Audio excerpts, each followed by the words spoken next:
Syederalun, air tebu menjadi salah satu minuman yang digemari warga untuk berbuka puasa di bulan Ramadan.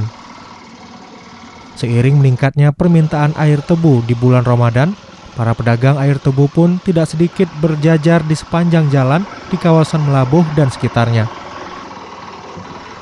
Pasokan tebu dari berbagai daerah datang ke tempat-tempat penampungan untuk pedagang di wilayah itu.